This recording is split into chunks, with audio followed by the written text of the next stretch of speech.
2024 model ख़रीदना चाहिए या फिर 2025 मॉडल नई गाड़ी ख़रीदने का प्लान कर रहे हैं, उनके सामने यही कन्फ्यूज़न है। क्योंकि शोरूम से भी और बहुत सारे फ़ोन आते हैं, 24 मॉडल ले लो, 25 के अंदर ये हो जाएगा वो हो जाएगा। तो आज पूरी डिटेल मैं आपको बताने वाला हूँ कि आपको 24 मॉडल लेना चाहिए या फिर 25 दिसंबर में गाड़ी लेनी चाहिए या फिर जनवरी के अंदर लेनी चाहिए। तो पिछले 5 से 6 साल के बीच में जो प्राइस वेरिएशन आए हैं, स्कीम के अंदर क्या कुछ वेरिएशन आया है, उनके आधार पर और मैं आपको बता रहा हूँ कि क्या कुछ चेंजेस आया है और आपको नई साल के अंदर गाड़ी लेनी चाहिए या फिर पुरानी साल यानी दिसंबर के अंदर गाड़ी लेनी चाहिए।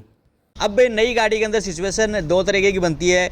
एक तो उन गाड़ियों के साथ में जिनमें स्कीम होती है और एक के वो गाड़ियाँ होती है जिनके अंदर कोई स्कीम नहीं होती है।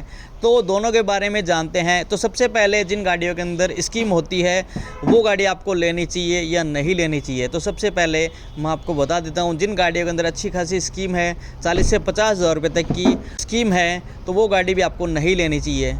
अब रही बात कि शोरूम के जो कंसल्टेंट है वो आपसे बातचीत करेंगे और वो आपको कन्विंस करने की कोशिश करेंगे, क्योंकि उनका भी टारगेट होता है कि दिसंबर में भी उनको गाड़ियाँ सेल करनी होती है, नवंबर में भी, जनवरी में भी। क्योंकि जितनी भी डीलरशिप्स वगैरह होती है तो सबके टारगेट्स होते हैं, उनको अचीवमेंट करने होते हैं। तो उनके लिए उनके पास कुछ एक बातें हैं, जो पॉइंट्स हैं वो आपके सामने रखेंगे, जिससे जो नॉर्मल जो इंसान होता है वो कन्विंस हो जाता है और दिसंबर के अंदर ही गाड़ी ले लेता है।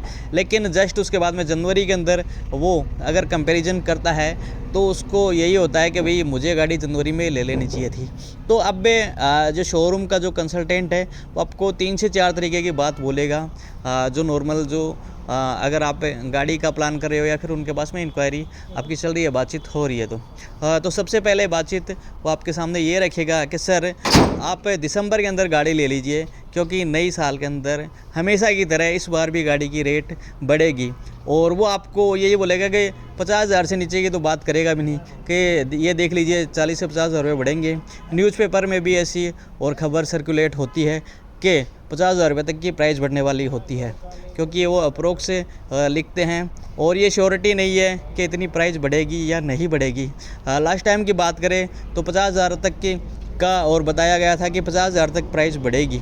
जैसे मारुति होगी, हुंडई होगी और भी जितनी कंपनीज़ है, तो इनके अंदर इतनी ज़्यादा प्राइस वगैरह नहीं बढ़ी थी। कुछ एक गाड़ियों के अंदर प्राइस ज़्यादा बढ़ी थी। उसके अंदर ये फ़र्क था कि उसके अंदर फीचर्स कुछ एडिशनल कर दिए कंपनी ने। जैसे पहले 2 एयरबैग आ रहे थे तो उसकी जगह 6 एयरबैग कर दिए। तो आपको कोई बोलता है कि नई साल के अंदर प्राइस बढ़ेगी तो आपको टेंशन लेने की ज़रूरत नहीं है, बढ़ेगी तो बढ़ जाएगी। मेरे हिसाब से ज़्यादा प्राइस 2 से 5 हज़ार रुपये तक बढ़ेगी, इससे ज़्यादा नहीं बढ़ेगी। कुछ एक लग्जरी गाड़ियाँ जो होती है जिनकी प्राइस 30 से 35 लाख रुपये, तो उसके अंदर प्राइस मेरे हिसाब से तो कुछ ज़्यादा बढ़ सकती है, 15 से 20 हज़ार के लगभग। और ये भी श्योरिटी नहीं है 100% के प्राइस बढ़ेगी।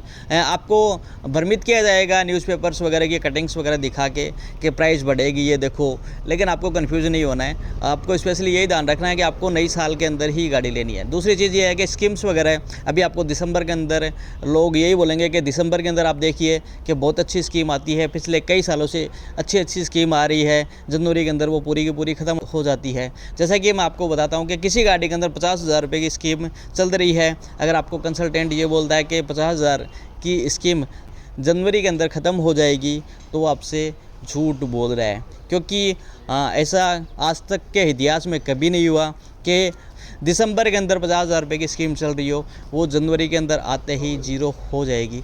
सवाल ये कि स्कीम आखिर कितनी चेंज होगी। तो स्कीम के अंदर ये चेंजेस आएंगे, जैसे कि नए मॉडल और पुराने मॉडल के अंदर आपको 2 स्कीम मिलने वाली है। पुराने मॉडल पे सेम टू सेम वही स्कीम रहेगी, मे बी उसमें ज़्यादा ही आएगी। बाकी अगर आप 2025 के मॉडल की स्कीम की बात करें तो उसके अंदर मेरे हिसाब से ज़्यादा कुछ नहीं आएगा। कई गाड़ियों के अंदर 10 हज़ार का फ़र्क आएगा कि 10 हज़ार कम हो जाएगी, या फिर किसी गाड़ी के अंदर 15 हज़ार कम हो जाएंगे, इससे ज़्यादा फ़र्क नहीं पड़ेगा। और यूजुअली अगर आप पुराना मॉडल लेते हो तो उसके बाद में उसको सेल करते हो तो जो प्राइस का जो गैप आता है 20 हज़ार से कम नहीं आएगा। अगर आप इन फ्यूचर 2 या 3-4 साल बाद में चला के बेचते हो, अगर तुरंत ही बेचते हो तो जो मॉडल का जो फ़र्क है वो कुछ ज़्यादा ही गैप कर देगा। मान लीजिए अगर प्राइस वगैरह चेंज होती है या फिर स्कीम वगैरह चेंज होती है तो जनवरी के अंदर आपको 2 स्कीम मिलने वाली है, 24 मॉडल पे अलग और 25 मॉडल पे अलग। हर नई साल चेंज होते ही स्कीम है जो पुराने वाले मॉडल के ऊपर ज़्यादा आएगी, ना कि कम। तो आपको टेंशन लेने की ज़रूरत नहीं है। तो ये चीज़ आपको स्पेशली यही ध्यान रखनी है। इसके अलावा अगर आपके पास पे यूज्ड कार है तो सीधा सा जो सेल करने वाला है वो आपको यही बोलेगा कि भाई साहब आपकी जो गाड़ी है पुरानी वाली उसकी रेट कम हो जाएगी एक दिन के अंदर ही, क्योंकि मॉडल वगैरह पुराना हो जाएगा। तो आपको इसके बारे में भी घबराने की ज़रूरत नहीं है, क्योंकि प्राइस वही सिमिलरिटी मिल जाएगी। एक दिन के अंदर गाड़ी की प्राइस में कोई फ़र्क नहीं आता है 10 से 15 दिन की प्राइस में। अगर आप उनसे नेगोशिएशन करोगे तो वो उसी रेट में आपकी गाड़ी को एक्सचेंज कर लेंगे। तो मेरा यही मानना है कि अगर आप गाड़ी लेते हो तो को मेरे हिसाब से जो गाड़ी लेनी चाहिए वो दिसंबर के बजाय जनवरी के अंदर लेनी चाहिए, क्योंकि वो आपके लिए बेटर डील रहेगी। अब बात करते हैं दूसरी जो कार होती है जिनके ऊपर स्कीम्स वगैरह नहीं आती है, तो अगर उनकी तरफ आप जाते हो तो 100 नहीं 101% आपको नुकसान ही होने वाला है, क्योंकि जो प्राइस वगैरह का जो गैप रहता है वो मेरे हिसाब से 5 से 7 हज़ार रुपये का होगा, और आप 1 साल पुराना मॉडल भी आप ले लोगे। अगर आप जनवरी के अंदर जाके उनसे नेगोशिएशन करते हो डीलरशिप वालों से, चाहे वो कोई भी कंपनी की कार हो, मारुति की हो, हुंडई की हो, जो भी हो, तो आपको वो बेटर डिस्काउंट भी देंगे प्राइस का।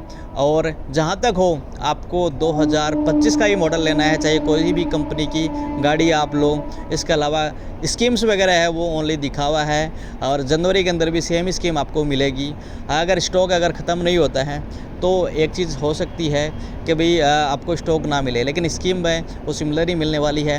और इन दिनों में इतनी ज़्यादा शॉर्टेज नहीं आती है स्टॉक वगैरह की, तो आपको सोचने की ज़रूरत नहीं है। तो अगर आप भी प्लान कर रहे हो नई गाड़ी का तो 2025 मॉडल ही लेना। और ये वीडियो आप अपने फ्रेंड्स रिलेटिव है जो भी गाड़ी खरीदने वाले हैं उनके साथ में शेयर करिए। बाकी कमेंट बॉक्स में अपनी राय ज़रूर दीजिए। बहुत बहुत धन्यवाद। इसके साथ में जय हिंद, जय भारत।